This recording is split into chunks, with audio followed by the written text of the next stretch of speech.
Shalom Bapak Ibu sekalian, selamat hari Minggu, selamat beribadah. Kita akan memulai ibadah kita pada pagi hari ini. Kita akan bersaat teduh sejenak.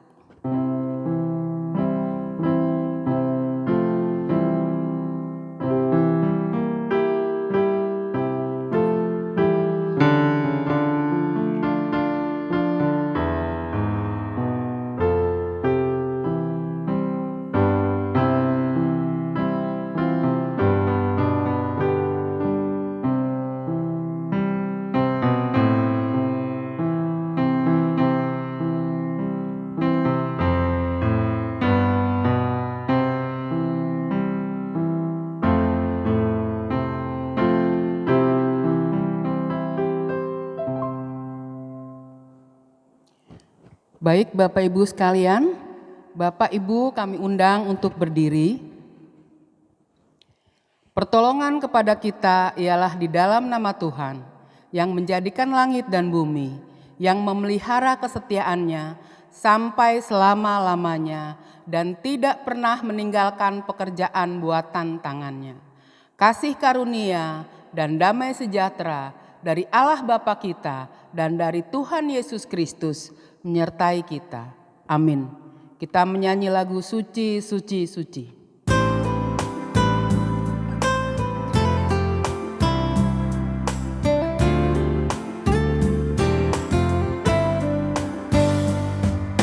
Suci, suci, suci, Allah Maha Kuasa.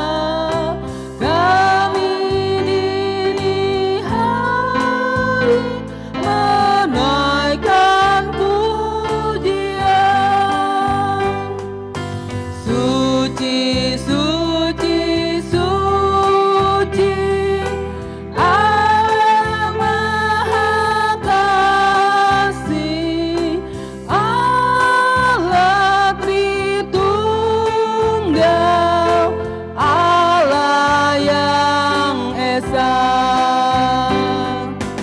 Suci, suci, suci, orang-orang saleh letakkan mahkota menghadap berterus.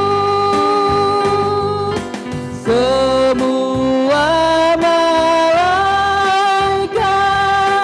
datang dan bersujud menyembah Allah selama-lamanya. Suci, suci, suci, Allah Maha Kuasa. Semua datang memuji nama-Mu. Suci, suci, suci, Allah Maha Kasih, Allah Tritunggal, Allah yang Esa.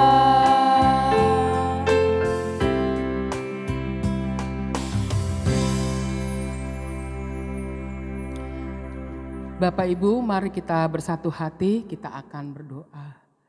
Tuhan Yesus, terima kasih Tuhan, terima kasih Tuhan Yesus atas penyertaan Tuhan hari lepas hari. Sampai hari ini kami masih bisa berdiri di sini untuk memuji, menyembah nama-Mu yang dahsyat, yang besar.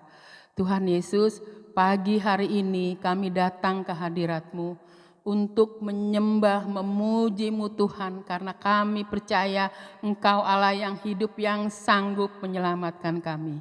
Tuhan Yesus, kami mau serahkan diri kami, mau serahkan keadaan kami ke dalam tangan Tuhan. Tuhan, datanglah ke hati kami masing-masing Tuhan.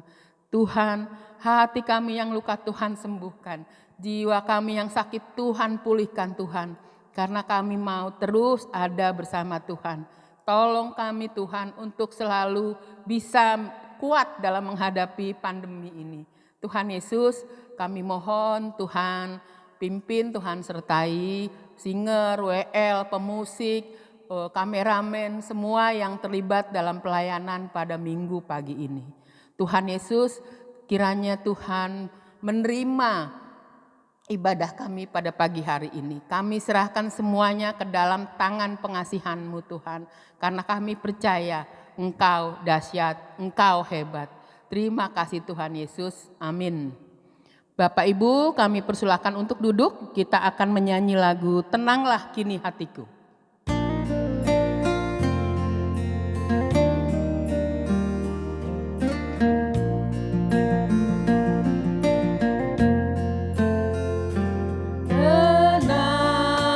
Kini hatiku, Tuhan memimpin langkahku di tiap saat dan kerja, tetap ku rasa tangannya.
Saya akan membacakan hukum Allah.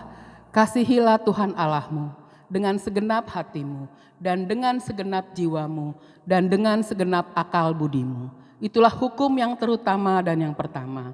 Dan hukum yang kedua yang sama dengan itu ialah kasihilah sesamamu manusia seperti dirimu sendiri. Pada kedua hukum inilah tergantung seluruh hukum Taurat dan kitab para nabi. Diambil dari Matius 22 ayat 37 sampai 40. Bapak Ibu, kita akan menyambut pengakuan iman rasuli. Sebelumnya kita akan menyanyi Tuhan Kau Gembala Kami.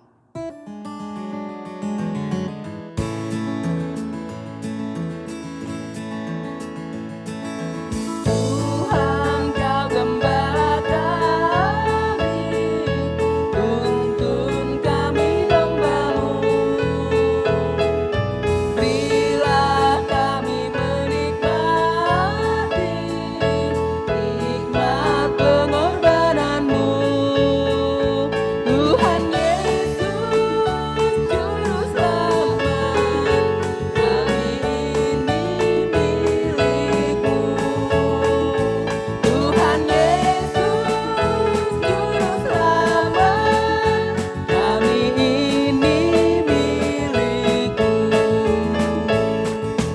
janjimu kau terima kami, walau hina tercela.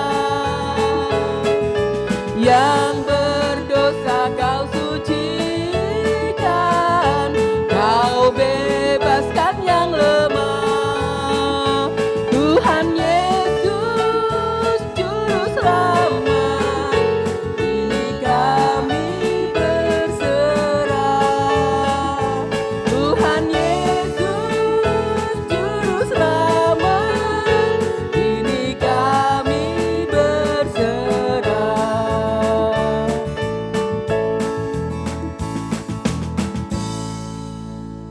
Bapak Ibu, kami undang berdiri. Kita akan bersama-sama mengucapkan pengakuan iman rasuli.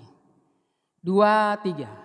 Aku percaya kepada Allah, Bapa yang Maha Kuasa, Khalik langit dan bumi, dan kepada Yesus Kristus anaknya yang tunggal Tuhan kita, yang dikandung daripada Roh Kudus, lahir dari anak darah Maria, yang menderita sengsara di bawah pemerintahan Pontius Pilatus, disalibkan, mati dan dikuburkan, turun ke dalam kerajaan maut. Pada hari yang ketiga bangkit pula dari antara orang mati, naik ke surga, duduk di sebelah kanan Allah, Bapa yang Maha Kuasa. Dan dari sana ia akan datang untuk menghakimi orang yang hidup dan yang mati.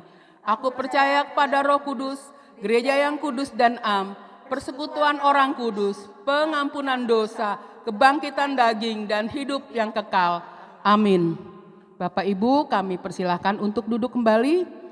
Kita akan menyambut firman Tuhan. Sebelumnya kita akan menyanyi lagu Aku Percaya.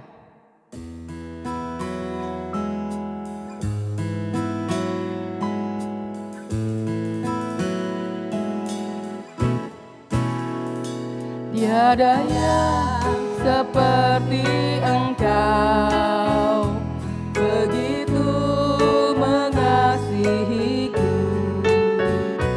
Kau Tuhan sanggup menjawab semua seru doaku.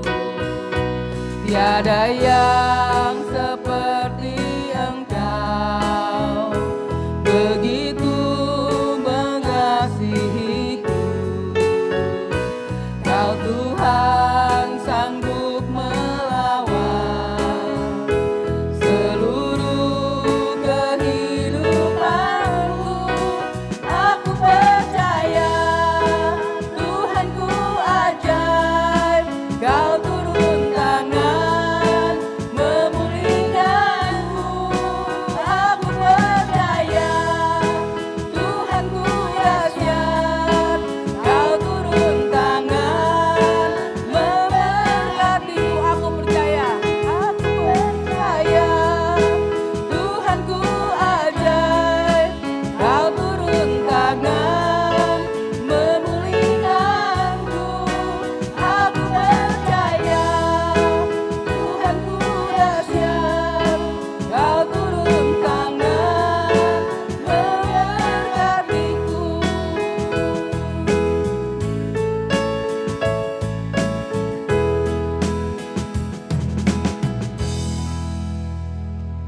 Bapak Ibu, sebelum mendengarkan firman Tuhan, kita akan memberikan yang terbaik untuk Tuhan. Hendaklah masing-masing memberikan menurut kerelaan hatinya. Jangan dengan sedih hati atau karena paksaan, sebab Allah mengasihi orang yang memberi dengan sukacita. Kita menyanyi lagu Aku Percaya.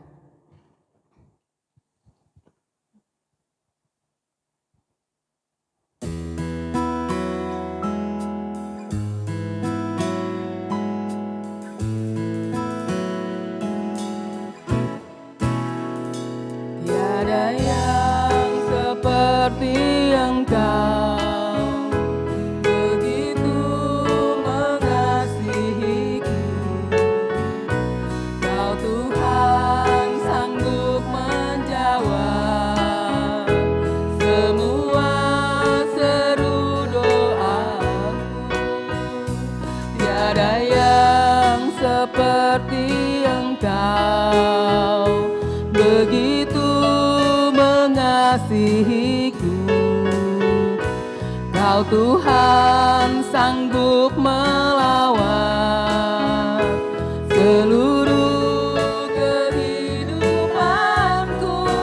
Aku percaya Tuhan ku ajar, Kau turun tangan memulihkanku. Aku percaya Tuhan ku dahsyat, Kau turun tangan memberkatiku. Aku percaya Tuhan ku ajar, Kau turun tangan memulihkanku. Aku percaya Tuhan ku dahsyat, Kau turun tangan memberkatiku.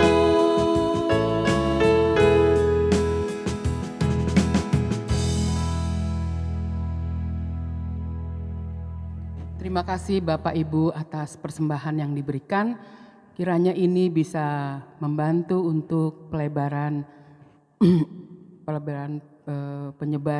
firman Tuhan di Indonesia. Bapak Ibu, kita menyambut firman Tuhan, kita nyanyi janjimu fajar, janjimu seperti fajar.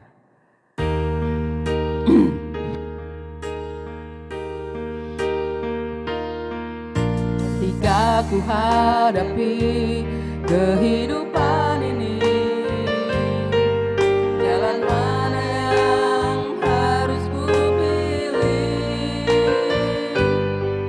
Ku tahu ku tak mampu, ku tahu ku tak sanggup. Hanya Kau Tuhan tempat jawabanku. Aku pun tahu ku tak pernah sendiri, sebab Engkau Allah yang menggendongku. Tanganmu membelaiku, cintamu memuaskanku.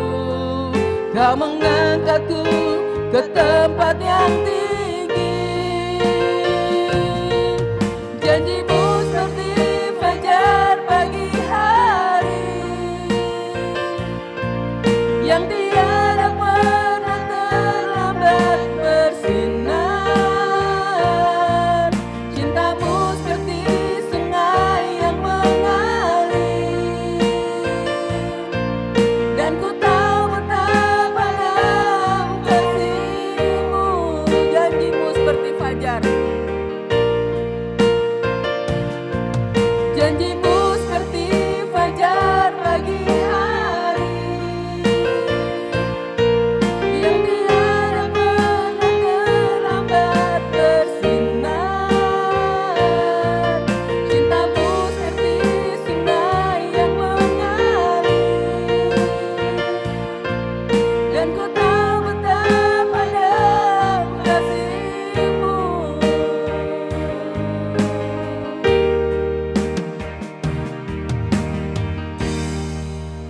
Bapak Ibu, mari siapkan hati kita untuk mendengarkan firman Tuhan. Setelah itu akan dilanjutkan dengan perjamuan kudus. Untuk Bapak Pendeta Iwayan, kami persilahkan. Mari kita berdoa. Bapa di surga, di dalam nama Tuhan Yesus yang sangat mengasihi kami, kepadamu kami bersyukur atas anugerah yang begitu besar, sehingga kami boleh tetap di dalam persekutuan ibadah kami kepada Engkau, persekutuan ibadah bersama-sama. Tuhan, terima kasih bahwa Engkaulah Tuhan yang tidak pernah lelah untuk melawat kami dengan firman-Mu. Dan sampai hari ini kami juga ada kesempatan kembali untuk membuka kitab kudus-Mu, membaca serta merenungkannya. Mohon kiranya pencerahan, pertolongan, urapan kuasa Roh Kudus, supaya kami semua jemaat-Mu yang mendengar dan juga hamba-Mu yang Tuhan pakai menjadi alat menyampaikan firman Tuhan, yang mendengar, yang menyampaikan, sama-sama diberkati oleh Tuhan.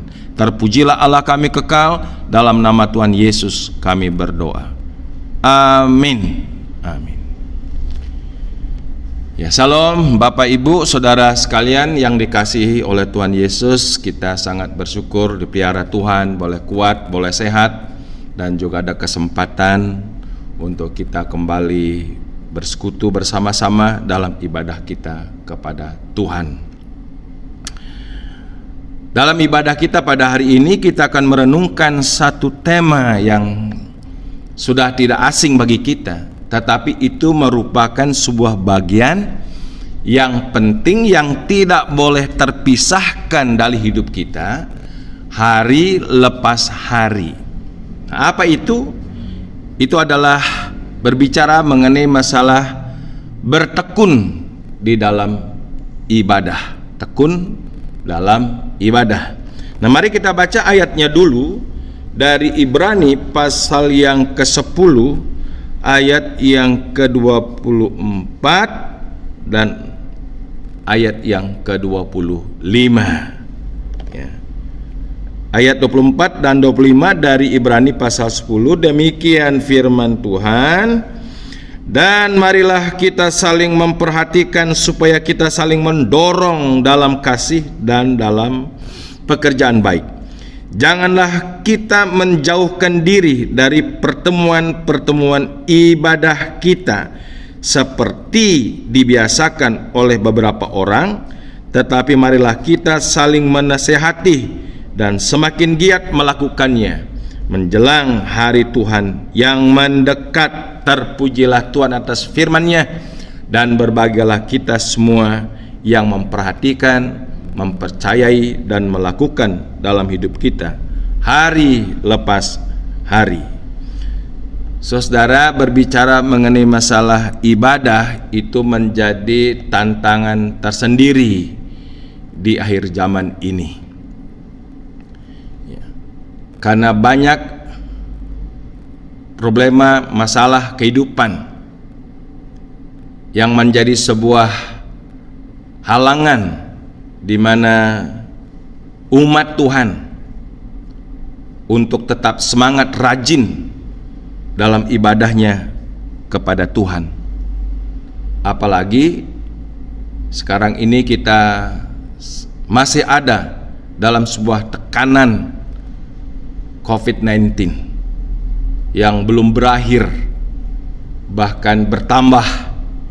Sekarang muncul lagi varian baru, sehingga situasi-situasi ini betul-betul memberikan pengaruh secara rohani, secara psikis, dan juga secara kehidupan hari-hari.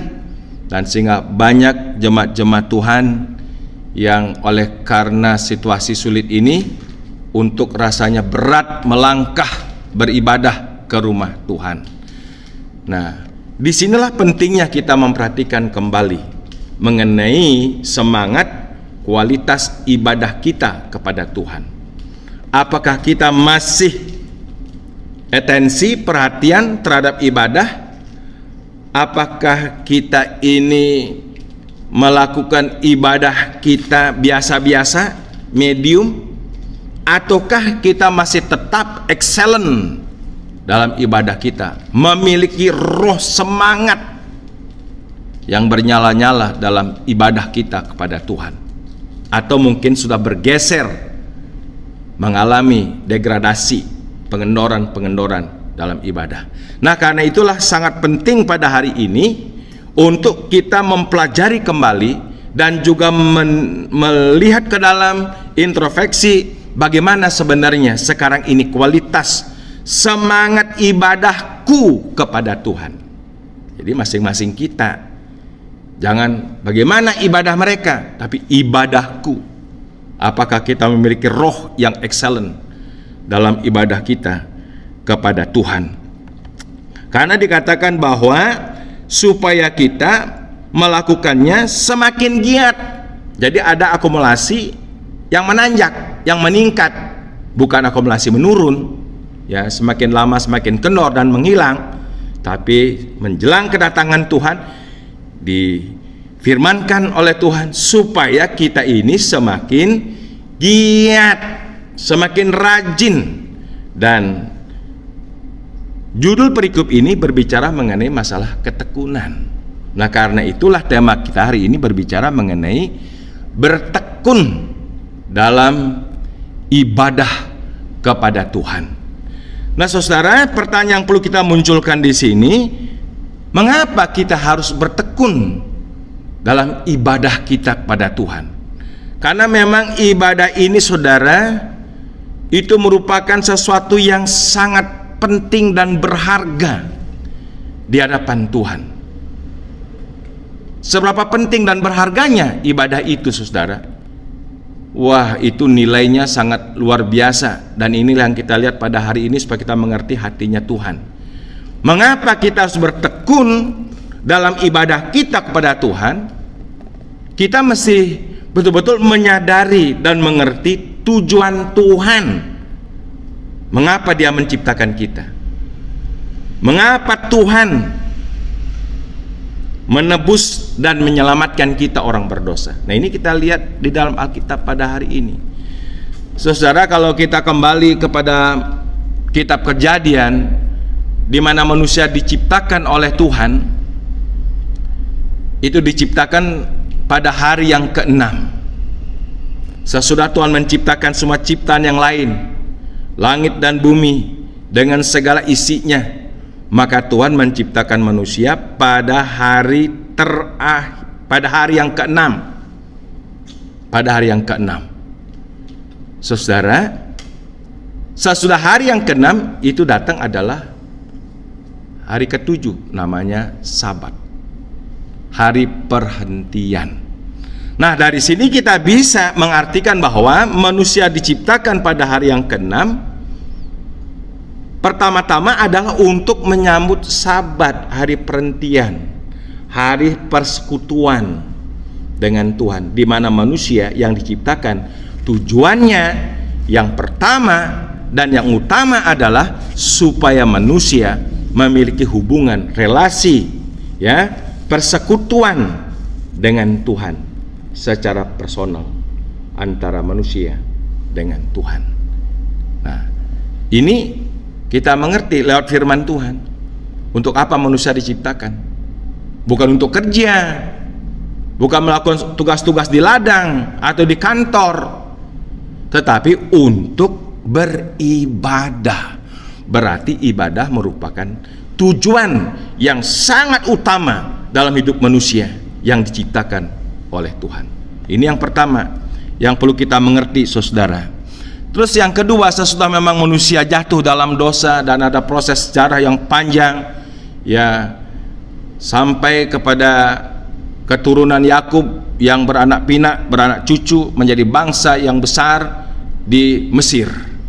Dan di situ dalam kitab Keluaran, ya, kita dengan jelas bisa mengerti tatkala bangsa ini mengerang kepada Tuhan karena memang perbudakan, penyiksaan, kerja rodi yang luar biasa. Bangsa ini mengalami sebuah penderitaan yang terlalu amat sangat sehingga mereka berseru kepada Tuhan, dan Tuhan mendengar seruannya, mendengar erangannya sampai mengerang sama Tuhan.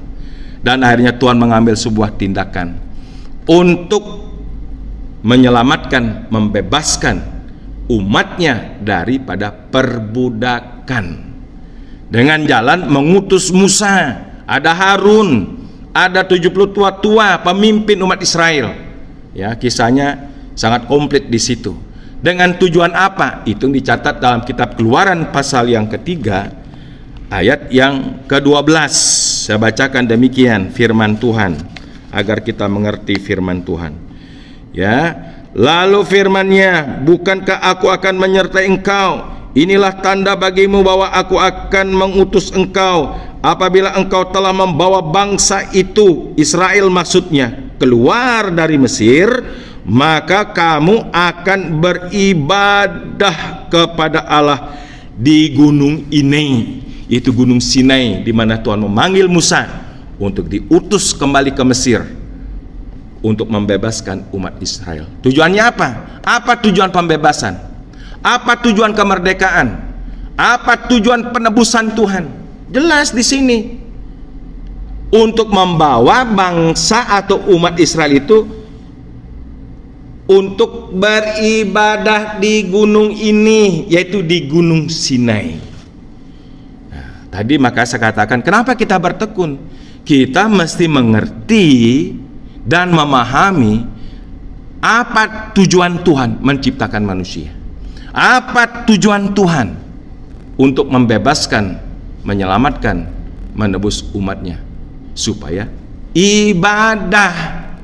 Dalam perjanjian baru jelas saudara-saudara, ya, bahwa sesudah kebangkitan Yesus, Yesus sudah mengatakan sebelumnya supaya para murid, orang-orang percaya menunggu di Galilea. Tetapi memang di masa itu para rasul, para murid, orang percaya tidak sanggup untuk mengerti sehingga mereka tidak bisa percaya. Tetapi sesudah kebangkitannya, saudara, dia menampakkan diri. Saudara, di situ dicatat dalam kitab Matius pasal yang ke-28, ya. Mari kita melihat Matius pasal 28 supaya kita lihat ini tujuan Tuhan, ini hati Tuhan. Jadi yang pertama, sesudah kebangkitan Yesus, apa yang harus dilakukan oleh orang percaya? Ya, ini bersifat universal, inklusif sampai hari ini kepada siapapun yang boleh beriman percaya Yesus harus mengerti ini. Sesudah kebangkitan Yesus, dia menampakkan diri. Apa yang pertama sebelum diutus untuk pergi ke seluruh dunia memberitakan Injil? Ini yang harus dilakukan oleh setiap orang percaya. Saudara, dikatakan pada Matius pasal 28 ayat yang pertama, saya baca beberapa ayat. Setelah hari Sabat lewat menjelang menyingsing fajar pada hari pertama minggu itu, pergilah Maria Magdalena dan Maria yang lain menengok ke kubur. Maka terjadilah gempa bumi yang hebat, sebab seorang malaikat Tuhan turun dari langit dan datang ke batu itu dan menggulingkan lalu duduk di atasnya. Wajahnya bagaikan kilat dan pakaiannya putih bagaikan salju. Saudara, dan ada perintah supaya Maria Magdalena dengan Maria yang lain untuk memberitahukan tentang kebangkitannya kepada murid-murid yang lain atau orang-orang percaya yang lain untuk menunggu di Galilea.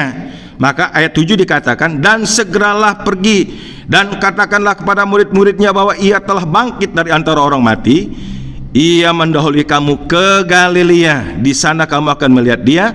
Sesungguhnya aku telah mengatakannya kepadamu. Hal ini sudah dikatakan oleh Tuhan. Namun sebelum kebangkitannya, para rasul, orang percaya tidak sanggup untuk mengerti hal ini. Tetapi sesudah Yesus bangkit, mata mereka terbuka, mata rohaninya tercelik, hatinya terbuka. Baru mereka mengerti tentang rahasia kerajaan Allah ini, saudara. Dan apa yang mereka buat sesampainya di Galilea?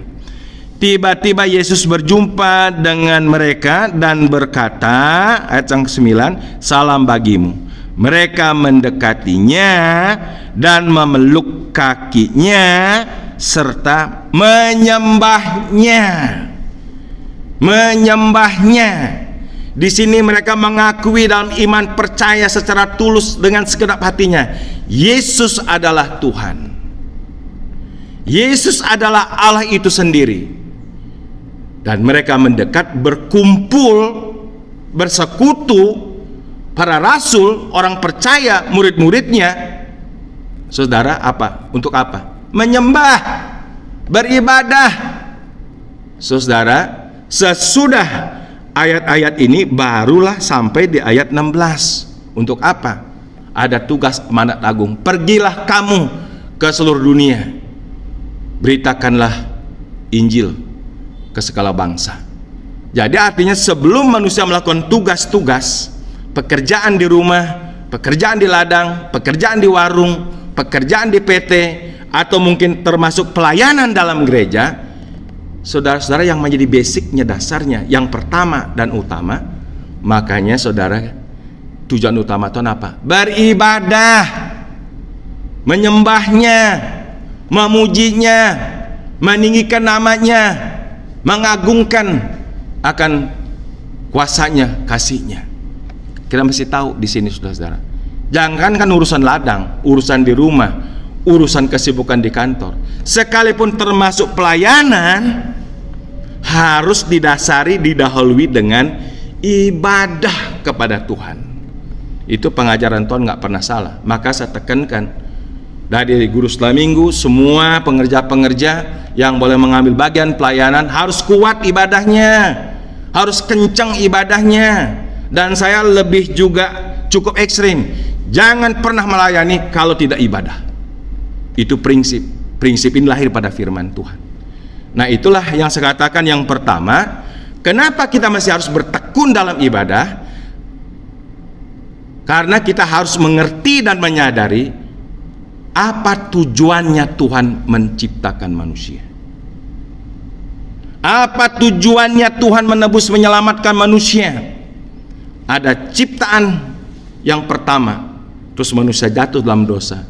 Ada ciptaan baru dalam Yesus Kristus. Nah, mari kita sadari pada hari ini dengan firman Tuhan, supaya kita bisa memiliki semangat yang excellent, berkobar-kobar, bahkan memang kita bisa bertekun dalam ibadah kita, karena kita telah menyadari tujuan Tuhan menciptakan ciptaan baru. Tujuan Tuhan untuk menebus dan menyelamatkan kita, supaya Bapak, Ibu, Saudara sekalian, kita semua beribadah kepada Tuhan. Nah, saudara, dalam perikop yang kita baca dalam kitab Ibrani, di situ juga ada sebuah penegasan yang luar biasa pada ayat yang ke-19-nya. Saudara-saudara, ini satu anugerah. Sekarang kita dalam Yesus Kristus ada akses langsung. Kalau dalam perjanjian lama tidak ada akses langsung, harus melalui para imam, dan bahkan ada imam agung, itu sekali setahun masuk ke dalam ruang maha kudus. Tapi sekarang dalam Yesus Kristus, setiap kita percaya, dimanapun dan kapanpun ada akses langsung, bisa datang menghampiri takhta Allah untuk boleh memuji dan menyembahnya. Saudara, lihat di firman Tuhan ayat 19 dari Ibrani pasal 10. Jadi saudara-saudara, oleh darah Yesus kita sekarang penuh keberanian dapat masuk ke dalam tempat kudus melalui pengorbanannya, melalui karyanya di atas kayu salib. Saudara, kita ada akses, satu anugerah yang luar biasa, supaya saudara dimanapun juga ada, langsung bisa datang ke tempat kudusnya Tuhan, karena Ia telah membuka jalan yang baru dan yang hidup bagi kita melalui tabirnya, yaitu dirinya sendiri, dan kita mempunyai seorang imam besar sebagai kepala rumah Allah. Karena itu marilah kita menghadap Allah dengan hati yang tulus, ikhlas, dan keyakinan iman yang teguh, oleh karena hati kita telah dibersihkan dari hati nurani yang jahat, dan tubuh kita telah dibasuh dengan air yang murni. Ini ayat-ayat yang sangat meneguhkan, saudara. Satu anugerah yang begitu sangat besar, yang tak bisa kita nilai dengan harta dunia ini. Saudara, sungguh kita sangat luar biasa bersyukur, karena dalam Yesus Kristus telah menjadi dasar untuk kita beribadah dengan tidak sia-sia. Yang membuat ibadah kita tidak sia-sia adalah pengorbanannya di kayu salib. Saudara, itu yang pertama, kenapa kita harus bertekun dalam ibadah kita? Karena kita harus memahami, harus mengerti apa tujuan Tuhan menciptakan baru kita dalam Yesus, supaya yang pertama dan utama adalah ibadah di dalam Kristus Yesus. Haleluya, puji Tuhan. Dan yang kedua, saudara, kenapa kita harus bertekun dalam ibadah? Karena melalui ibadah inilah segala jerih lelah, segala prestasi iman, kasih pengharapan kita, segala prestasi pelayanan kita tidak sia-sia. Saudara berdoa tidak akan sia-sia, saudara melayani tidak akan sia-sia, saudara hidup saling mengasihi, menolong dalam kita memberikan sebuah perbuatan tindakan kasih yang nyata, memberikan sebuah persembahan, perpuluhan apapun itu. Jadi seluruh kegiatan rohani kita dalam iman, dalam pengiringan kita, dalam pelayanan kita tidak sia-sia, karena ibadah kita kepada Tuhan. Nah, untuk itu saya mengajak saudara membaca satu ayat penting, dan inilah yang selalu meneguhkan, menguatkan, sekalipun kita memang sudah berjerih lelah, ya letih rasanya, Tetapi ingat firman Tuhan ini betul-betul memberikan satu peneguhan penguatan kembali, yaitu 1 Korintus pasal 15 ayat yang ke-58. Nah, ini perlu kita baca ya, kalau saudara merasa ya lelah, letih untuk kita melayani, bekerja, berjuang di rumah tangga segala macam, ingat nih firman Tuhan. Jangan cuma lelah, jangan cuma kerja doang, jangan cuma capek doang, jangan cuma semangat doang. Tapi di sini saudara, yang membuat semuanya itu tidak sia-sia adalah dalam sebuah persekutuan, fellowship, ibadah kita sama Tuhan. Dikatakan demikian, karena itu saudara-saudaraku yang kekasih, berdirilah teguh, janganlah goyah, dan giatlah selalu dalam pekerjaan Tuhan. Giatlah selalu dalam pekerjaan Tuhan, sebab kamu tahu bahwa dalam persekutuan dengan Tuhan, jerih payahmu tidak sia-sia. Dalam persekutuan, dalam ibadah. Ibadah itu memberikan sebuah nilai supaya segala pekerjaan kita betul-betul berharga, berkenan, tidak sia-sia. Jelaskan nih firman Tuhan, saudara. Jadi kan cuma giat doang, capek doang, tapi nggak mau ibadah sama Tuhan. Saya percaya saudara mengerti hal yang kedua ini. Kenapa kita mesti bertekun? Kenapa kita mesti bertekun dalam ibadah?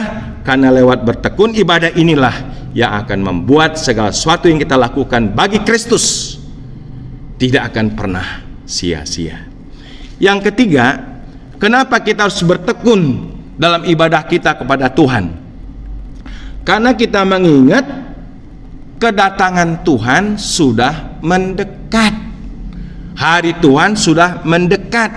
Ini berbicara sebuah pandangan ke depan secara eskatologis, yang mungkin juga pernyataan firman Tuhan ini sedang terjadi di zaman, di masa kita sekarang.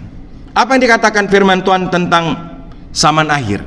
Dalam 2 Timotius pasal 3 ayat yang pertama, pada zaman akhir akan datang masa-masa yang sukar.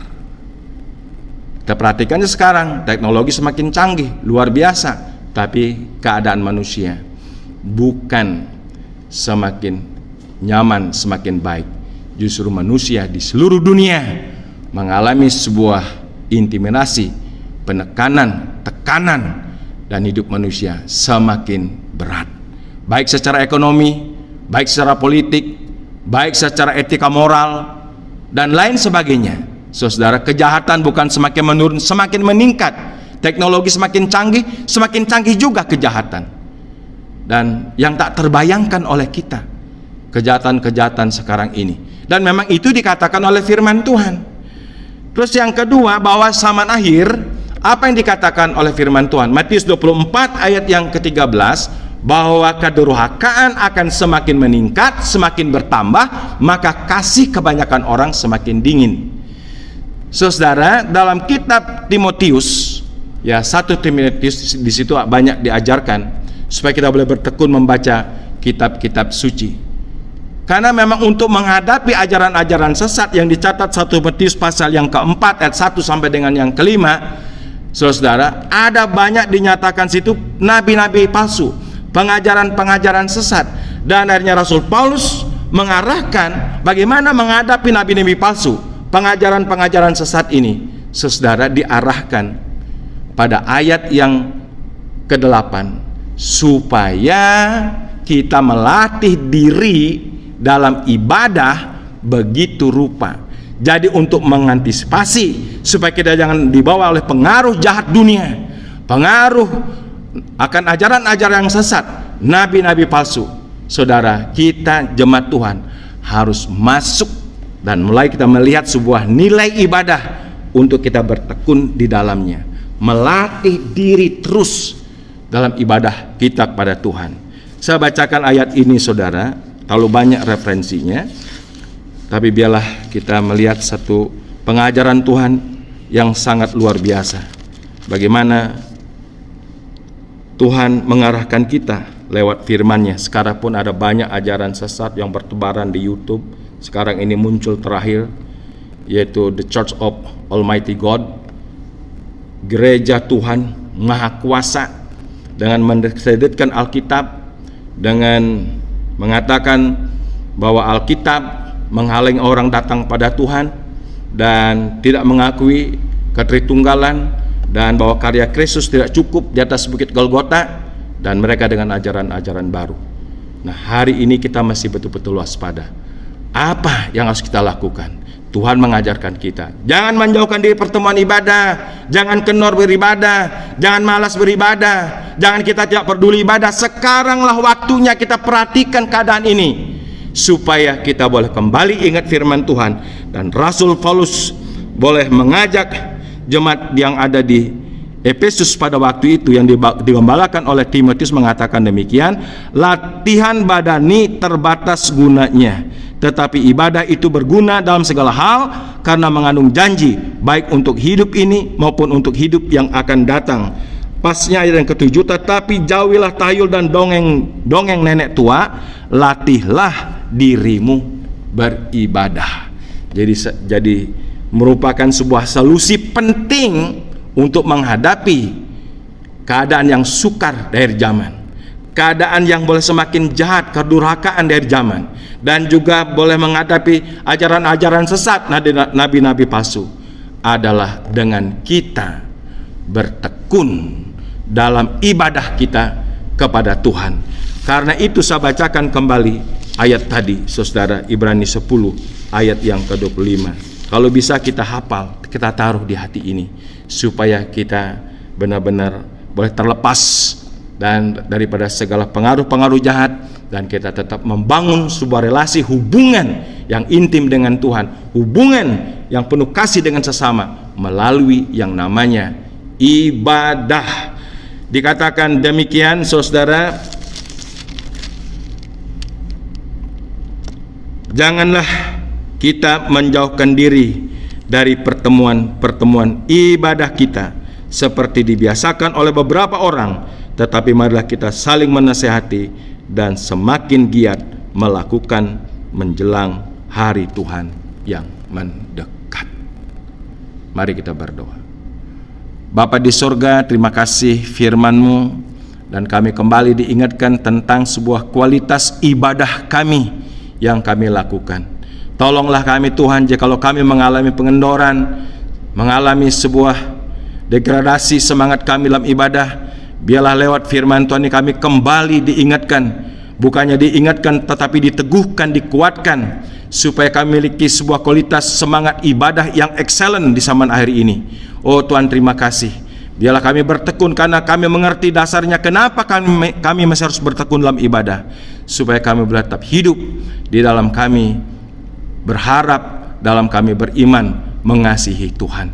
Terima kasih Bapa, terpujilah Allah kami kekal. Kami akan melanjutkan dengan perjamuan kudus.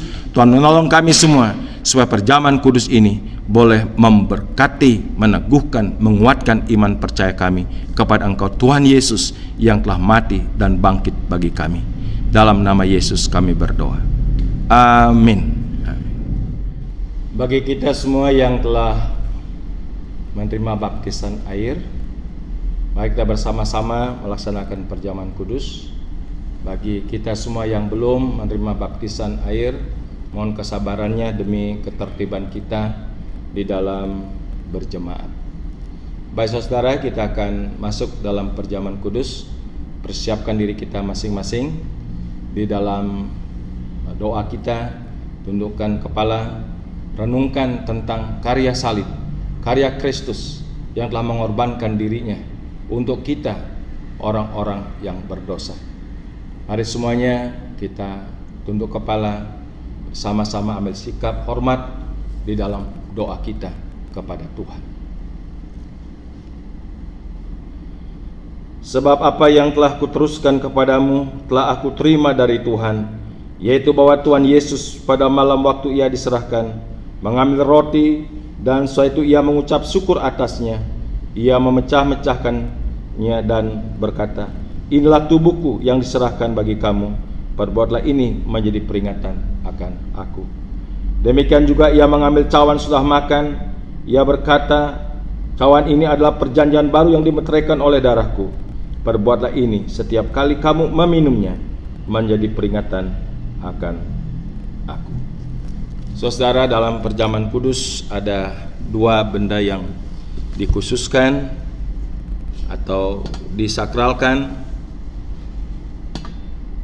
Yang pertama adalah roti yang tidak beragi. Roti itu dipecah-pecahkannya, yang melambangkan tubuh Yesus yang suci dikorbankan untuk kita orang berdosa. Sekarang ambillah roti itu dan angkatlah dan kenanglah hayati penderitaan Kristus, kesengsaraannya, penderitaannya, kematiannya di kayu salib. Sesuai dengan pernyataan Alkitab bahwa roti ini melambangkan tubuh Yesus yang suci, dipecah-pecahkannya, dikorbankan untuk kita orang berdosa. Sekarang terimalah roti ini dengan iman dan makanlah.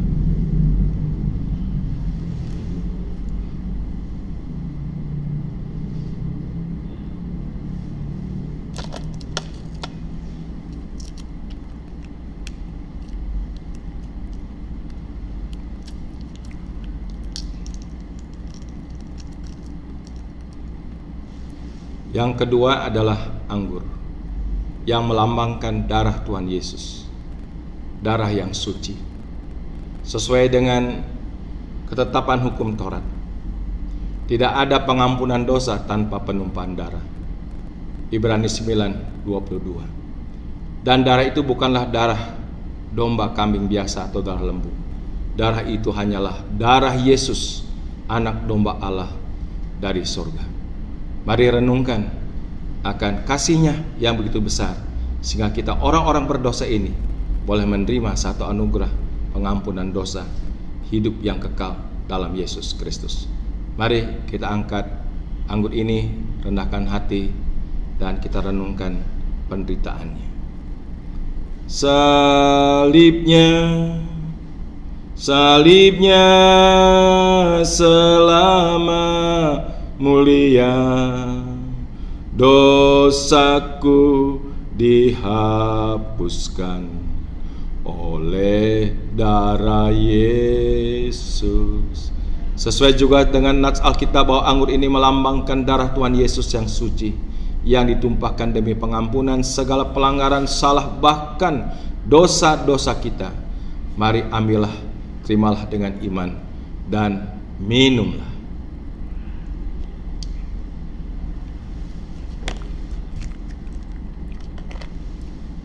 Mari kita berdoa. Bapa di sorga, terima kasih atas karya penebusan-Mu di kayu salib.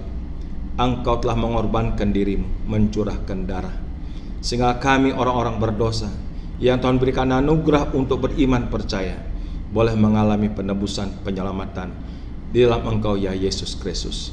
Dan biarlah kami sadar, jikalau kami telah ditebus, diselamatkan, biarlah kami datang sebagai umat, sujud tersungkur, beribadah kepada Tuhan.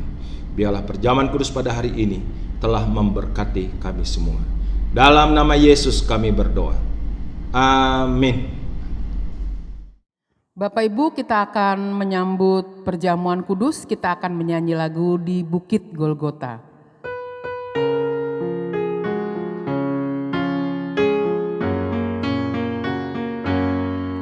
Di Bukit Golgota nampaklah salibku, matahari bersuramlah. Yesus anak Allah meninggalkan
Terima kasih untuk Bapak Pendeta Iwayan atas firman yang disampaikan, dan terima kasih atas pelayanannya untuk perjamuan kudus pada Minggu pagi ini. Bapak Ibu, kami undang untuk berdiri. Kita akan mengakhiri ibadah kita pada pagi hari ini. Kita akan menyanyikan doksologi. Setelah itu kita akan menerima doa syafaat, doa persembahan, dan doa berkat.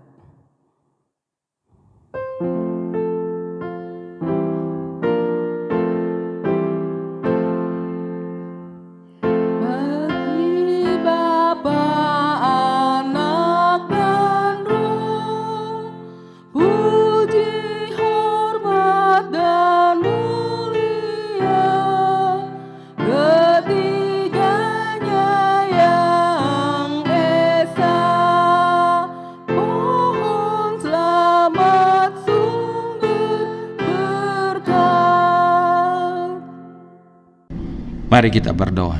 Bapa di sorga, terima kasih banyak kami tadi berkati lewat ibadah yang kami ikuti pada hari ini. Kami berdoa ya Tuhan, supaya jemaat-Mu di Kelapa Gading boleh semakin bertekun dalam ibadah kepada Tuhan.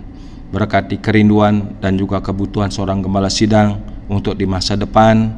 Kami percaya Engkau punya ladang, Engkau juga mempunyai pengerja-pengerja, maka Tuhan akan memberikan indah pada waktunya.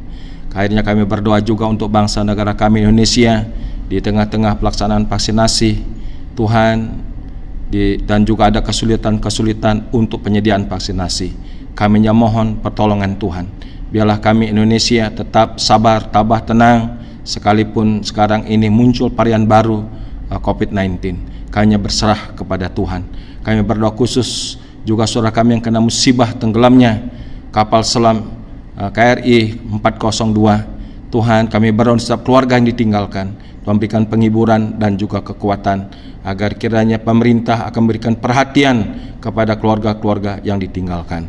Terima kasih Tuhan, berdoa untuk pemerintah kami, pemerintah pusat, pemerintah daerah, kiranya Tuhan juga terus menyertai menolong, supaya Indonesia di masa depan sekalipun ada banyak pergumulan, tapi Indonesia tetap dibawa maju dalam kepemimpinan Bapak Joko Widodo. Terima kasih Tuhan, terpujilah Allah kami kekal teringat untuk Gereja Muslim Kristus, setiap gereja lokal dimanapun juga. Mohon juga pimpinan penyertaan Tuhan, para hamba Tuhan yang melayani, khususnya Ketua Sendul kami Bapak Pendeta Andrew. Kiranya Tuhan ulurkan tangan, dia boleh sembuh pada penyakitnya dan bisa kembali bergiat untuk melayani Tuhan. Terima kasih Tuhan, inilah syafaat dan doa persembahan yang boleh kami bawa dalam nama Tuhan Yesus yang mengajar kami berdoa demikian. Bapa kami di sorga, dikuduskanlah namamu, datanglah kerajaan-Mu, jadilah kehendak-Mu di bumi seperti di sorga. Bila pada hari ini makan kami secukupnya, dan ampunilah kesalahan kami seperti kami telah mengampuni orang lain yang bersalah kepada kami. Janganlah membawa kami ke dalam pencobaan, tetapi lepaskanlah kami segala yang jahat. Karena Engkau mempunyai kerajaan dan kuasa dan kemuliaan sampai selama-lamanya. Terimalah berkat daripada Tuhan.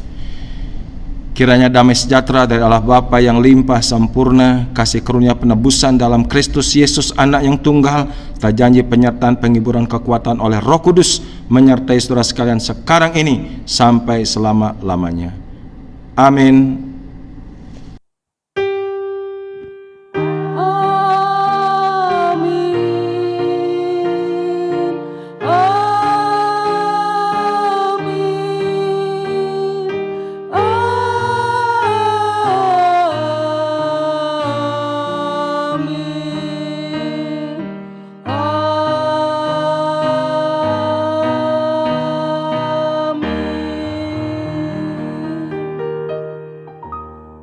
Ibadah selesai. Selamat hari Minggu, Tuhan Yesus memberkati.